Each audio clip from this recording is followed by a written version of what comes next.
Hey guys, welcome back to another video. So in the last few videos we've learned how to manipulate variables, manipulate strings, understanding data types and taking user input. So now we're going to bring that all together and focus on the concept of iteration. So what iteration is using loops to do stuff basically over and over until a condition has been met. So the first loop we're going to look at is a while loop. So a while loop is a way of repeating code until something has been completed, aka while. So a while keyword, which is how you would write it, is normally followed by a true or false value. It can be in the form of an expression that is valued at true or false, or it can just be the word true or false. The usage of true or false in programming is referred to as a Boolean. So a Boolean is true or false. That's just another data type, basically like integer or string. Now, the way a while loop is you would normally have while x is less than 100, for example, repeat this task. So let's just hop straight into idle and open up a script and write down a simple loop that counts up to 100. So the first thing you're going to do, remember, if you open up a new file here, you're going to get this opening up. And we're just going to write a simple script. So what this script is going to do is print to 100. Without a script, I would probably do this.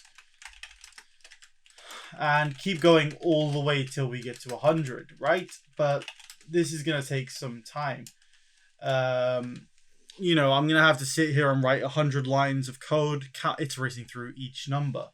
Instead, we're going to use a loop. So the way the loop will work is if we call this number that's less than 100x, and I cite x to be equal to 0, and while x is less than 100 is what we're going to tell it. So while x is less than 100, do this. So what we want it to do is x equals x plus 1, and then print x. So what that's going to do is going to add to the 0 and make it 1. So the first number that prints out is 1.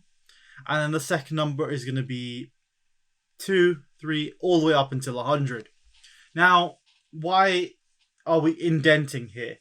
So you see this space that we've created here? While loops only work in indents. Python reads code using formatting. If you forget the indent, the code will not run. So let's just try and run this right here. What is this? Test number 4 now. And you can see there it's printed everything all the way up to 100. All from 4 lines of work. Now, let me show you what happens if we run this without indenting. So we get an error thrown up there saying expected an indented block.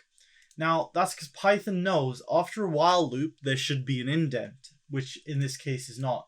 So to fix that, you just press tab on your keyboard and it will indent it.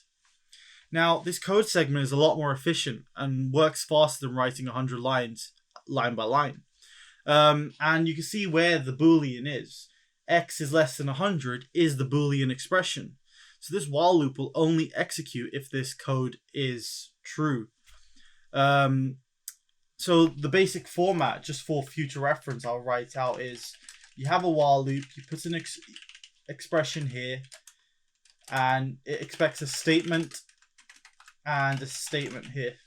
Whatever the statements are, and then you carry on with the successor.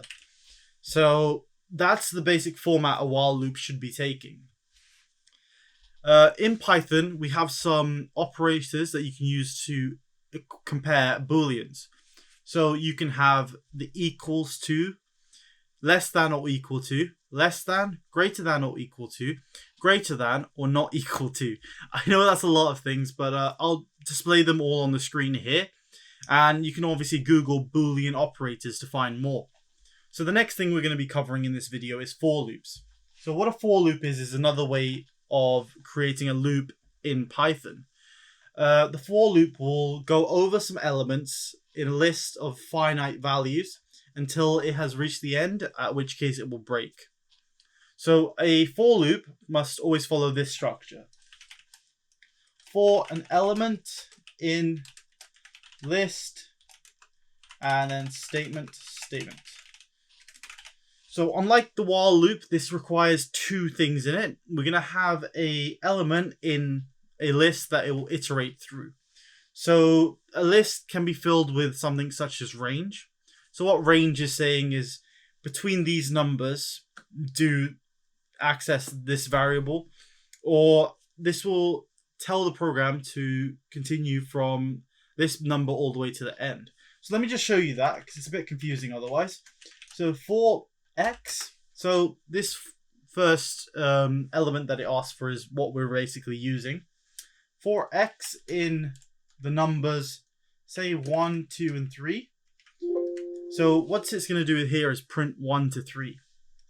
So if I said print x and ran that program, oh, my bad, forgot that there. You can see it prints 1, 2, 3 at the end. Now, you might be thinking, but then you still have to write everything out in this range box at the end, right? No. So what we can do here is if you use the range keyword and put 1 to 100 and then print x, hopefully that should now run all the way up to 99. So remember that concept that we discussed in the previous lecture about creating substrings? Well, this works in the same way. This command goes up to 100, but does not include 100.